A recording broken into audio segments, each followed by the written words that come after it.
বৈষ্ণবের চরণ ধুলি কত পবিত্র।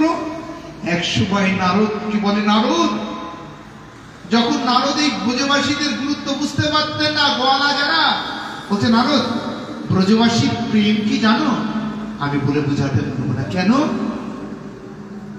বলছে দেখো কেন বলে, দেখো দেখো নারদ আমার হঠাৎ করে এই চোখটা ব্যথা হয়ে গেছে। ব্যথা করবো? কোথায় ব্যথা হয়েছে? বলে এই চোখটা। কি করতে হবে?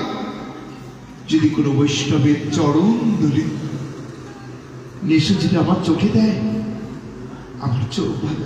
তুমি এক্ষুনি দাঁড়াও প্রভু, আমি পৃথিবীতে তোমার অনেক ভক্ত আছে, আমি এক্ষুনি চরণ ধুলি নিয়ে তোমাকে এনে দেবো, তোমার চোখের যন্ত্রণা মুক্ত হয়ে যাবে। বৈষ্ণব যথা শম্ভু যিনি, শিব তিনি, বৈষ্ণব শিরামণি সবাই আমরা জানি। নারদ মুনি ভক্ত শ্রেষ্ঠ শুতে যায়, ব্রহ্মলোকে গিয়ে বলে প্রভু তুমি এখানে বসে আরাধনা করছো, জানো মত্তলোকে প্রভুর চোখে যন্ত্রণা হয়েছে। প্রভু বলেছে যদি কোনো ভক্তের চরণ ধুলি পড়ে তার চোখের যন্ত্রণা শেষ হচ্ছে। ব্রহ্মা তুমি তাড়াতাড়ি দাও। ব্রহ্মা বলে আমি ভক্ত হয়েছি, এমন ভক্ত হই নাই, আমার চরণ ধুলি প্রভুর দেওয়াই এমন ভক্ত আমি হই নাই।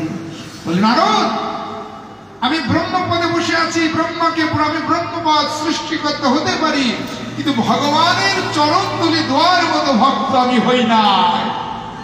তুমি কাজ করো, চলে যাও। বৈষ্ণব শ্রেষ্ঠ শম্ভু যথা শিব নামে কৈলাসে বসবাস করে, অনন্ত যোগী ঋষি ধ্যানে তার আরাধনা করে। নারদ মুনি ছুটে ছুটে কৈলাসে গিয়ে শিব কৃষ্ণ নামে আরাধনা করে। ওগো শিব ওঠো, তুমি এখানে বসে করো ধ্যান, আমার প্রভুর চোখের যন্ত্রণা তুমি দিও একটু স্থান। বলে কি নারদ কি বললে? আমার প্রভু কৃষ্ণের চোখে যন্ত্রণা, বলো কি করতে হবে? তাই প্রভু বলে গেছে যদি কোনো ভক্তের চরণ ধুলি যদি পায়, তাকে যদি অর্পণ করা হয়, তাহলে তার ধুলি মুক্ত হয়ে যাবে। ব্রহ্মার কথা শুনে মুক্ত হয়ে শিব বৈষ্ণব সর্বশ্রেষ্ঠ হতে পারে, আমি বৈষ্ণব যথা শম্ভু হতে পারি, আমি ভগবানের আরাধনা করতে পারি, কিন্তু প্রভুর চরণ ধুলি দেওয়ার মতো ভক্ত আমি নই। নারদ চিন্তা করে কোনো ভক্ত চরণ ধুলি দেয় না, ঘুরে এসে আবার তখন বলে প্রভু তোমার চরণ ধুলি দেওয়ার মতো ভক্ত তো জগতে নাই। বলে নারদ তুমি? বলে আমিও তো না। একটি কথা আবার বলি, দ্বিতীয়বার ফিরে আবার যাও, ওই যে বৃন্দাবনে ভোজবাসী দেখতে পাও, ওদের কাছে গিয়ে বার্তা প্রদান করো। তাই নারদ মুনি চিন্তা করে প্রভুর কি দশা হয়, বৃন্দাবনে গোয়ালা ব্যক্তি যারা লেখাপড়া করে নাই, যারা সেই চরণ ধুলি দেবে প্রভুর গায়ে না হতে পারে। আরে নারদ যাও। নারদ মুনি দ্বিধাদ্বন্দ্ব নিয়ে তখন অর্থাৎ বৃন্দাবনে যায়। ব্রজ গোপী সখী যারা দেখতে পায় কৃষ্ণ নামে আরাধনা করে, তারা ওগো গোপী সখী যারা তোমরা কৃষ্ণ নাম করো, জানো তোমরা কৃষ্ণ খোঁজ রাখো না, কৃষ্ণ নামে তোমরা করো। বলে কি হয়েছে? বলে জানো তোমরা এখানে কৃষ্ণ নাম করছো, আর আমার প্রভু চোখে যন্ত্রণা, বৈষ্ণব যদি ধুলি দেয় তার চোখে যন্ত্রণা। নারদের কথা শুনে গোপী যারা ছিল বৃন্দাবনে বসবাস করে, ধুলি সর্বশ্রেষ্ঠ আমরা জানি। বলে নারদ আমার প্রভুর চোখে যন্ত্রণা, ধুলি চায়, বলো বলো তোমার কত ধুলি চায়? গোপী যারা চিন্তা করে তারা সমস্ত ধুলি যেন নারদের কাছে দিয়ে, নারদকে দিয়ে বলে নারদ আমি বৃন্দাবনের সমস্ত ভক্ত মিলে চরণ ধুলি দিলাম, যদি আরো লাগে আরো দেবো, কিন্তু আমার প্রভুর চোখের যন্ত্রণা সারানো চাই। নারদ মুনি চিন্তা করে এমন ভক্ত তো দেখি নাই, এদের নরকগামী হবে, প্রভুর চোখে যন্ত্রণা, তাদের পদধূলিত মস্তক ধারণ করে তোদের দিব্যি কথা দিচ্ছি, তোদের নরক যন্ত্রণা হবে, কত বড় অপরাধ করলে এই সবাই। তখন চিন্তা যখন করে নারদ মনে দুঃখ পেয়ে চিন্তা করতে করতে যখন বলে প্রভু তুমি নাও, আমি ব্রজের ধুলি নিয়ে এসছি তোমার চোখে প্রদান করো। আর যখন ব্রজের ধুলি ভগবান নারদের হস্ত থেকে যখন তিনি নেয়, বলে আজ আমার চোখের জ্বালা মুক্ত হলো, ব্রজপ্রেম সর্বশ্রেষ্ঠ হলো। আর ব্রজের ধুলি যদি না পেতাম আমার চোখের যন্ত্রণা হতো। নারদ মুনিকে বলে নারদ এত এত ভক্তর কাছে গেলে কেউ কি চরণ ধুলি দিল? ব্রজের আমার কথা শোনা মাত্র চরণ ধুলি দিল, সেই চরণ ধুলি মস্তকে ধারণ করে আমার দু চোখ সুস্থ হলো। নারদকে শিক্ষা দিল তাই কৃষ্ণ প্রেমী অমৃত ধারা, যে জপে তার মনে হয় নাম চিন্তামণি চৈতন্য নরস বিগ্রহ, নাম অমনি। সেই নামের প্রেম কলিযুগে ধারণ করে যদি কেউ ছল কপট করে, সেই অদ্ভুত প্রেম কলিযুগে পেয়ে যদি কেউ ছল কপটতা ভগবানের সামনে করে, ভক্তের সাথে করে, সেই পশু বড়ই দুরাচার। এটি ধন্য ধন্য কলিযুগে আমার চৈতন্য অবতার। তাই এই অখণ্ড হরির নাম সংকীর্তন সারা বিশ্বে প্লাবিত হচ্ছে।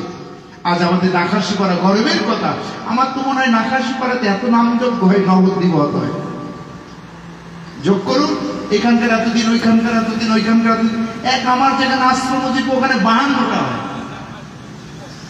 এই নাকাশি করার কথা। তাহলে সেই পুণ্যভূমিতে আমার জন্মভূমি, ধন্য ধন্যতে কলিযুগে ধর্ম আমার জন্মই জায়গায়। তাহলে সেই অখণ্ড হরির নাম সংকীর্তন যদি আমরা পেয়েও যদি অবহেলা করি, ওই যে গোড়া বহু না বুঝিয়া মরিনু। আর যদি কেউ হয়ে গেল গুরু বৈষ্ণব কৃপায় যদি কৃষ্ণ ভক্ত হলো, যদি হৃদয়ে যে ছলের বালতি ভরা থাকে, কৃষ্ণ প্রেমের রসস্বাদন তখন ত্রাবে, যেদিকে তাকাবে শুধু কামার ছল কপটতায় ভরা, ওই ভাণ্ডতে কৃষ্ণ প্রেম কখনো থাকে না। তাই হৃদয়ে ভাণ্ড যখন কৃষ্ণ নামে রসস্বাদিত হয়, সেই ভাণ্ডে যখন কৃষ্ণ নাম আশ্রয় যখন করে, সেই ভাণ্ডে অমৃত ধারা যখন বর্ষিত হয়, শ্রবণে সে কৃষ্ণ ভক্ত হয়ে যায়। বলছে কেন? বলছে দেখবেন রসগোল্লা কারে বলে? যতক্ষণ ছানা হাতে লেগে রোল করে তাকেও রসগোল্লা বলে, পাশে আবার চিনির জল খাড়া করে ভালো করে লিকুইড করে। বলছে ওটা রসে ফেললেই ওর নাম হবে রসগোল্লা। আগে কি বলে? তখন ছানার মিষ্টির কথা কি বলবে? বলে ছানার মিষ্টি আলাদা, জিলাপি গাছের হবে। বলে ওটা না, এটা রসগোল্লা। বলে কে? ওটা রসে ডুবিয়েছে বলে ওটা রস। কিসের রস? মিষ্টি চিনি। আমার দেহটা কৃষ্ণ নামে সাজাতে পারি, হতে পারে অমৃত সন্তান, হতে পারে কৃষ্ণ সন্তান। যতক্ষণ আমি সেই কৃষ্ণ প্রেমে রসে না ঢুকবো, ততক্ষণ আমি হতে পারি অমৃত সব বলতে পারো, কিন্তু তুমি কৃষ্ণ সেবায় কখনো ডাকতে পারবে। তাই তিলকমালা ধারণ করলে ভক্ত হওয়া যায় না। হৃদয় মন মন্ত্রে ভগবানকে বশয় করে অপরাধ শূন্য হয়ে যিনি কৃষ্ণ নাম করে, সেই নামে দাহিকা শক্তিতে রাধা কৃষ্ণ বলরাম এসে বিশ্রাম করে। আমরা পঞ্চতত্ত্ব আগে কেন করলাম? যেখানে সাধু সঙ্গ, যেখানে ভক্ত সঙ্গ, সেখানে মধুর বৃন্দাবন। আর যেখানে মধুর বৃন্দাবন হয়, সেখানে তো ভগবান শ্রীকৃষ্ণ দিব্য বিরাজমান হয়। আমি যে ভাগবত কথা শোনাবো কাদের? আমি জানি ভগবান যেখানে ভাগবত কথা, সেখানে ভগবান ছুটে আসে। রোহিণী মাতা যখন কৃষ্ণর বৃন্দাবন লীলা করছিল, কখন কৃষ্ণ বলরাম চলে হাত পা ঢুকিয়ে জগন্নাথ প্রকাশ করে নিজের কথা নিজে শুনে নিজের অষ্টসাত্ত্বিক বিকার হয়েছে। আমরা পঞ্চতত্ত্ব আহ্বান করেছি, রাধা কৃষ্ণ রয়েছে, আপনারা শোনেন না শোনেন, আমি তাদের কৃপা লাভ করার জন্য আমি তাদেরই কথা তাদেরই সামনে বলি। এই চিন্তাধারা নিয়ে আপনারা কে শুনলেন না শুনলেন, আমি তো রসাস্বাদন করলাম, আপনাদের জন্য আমার লাভ হল। আপনারা যদি সামনে না থাকতেন এত কথা মনে আনতাম না, এই সময় অন্য কথা মনে আনতাম।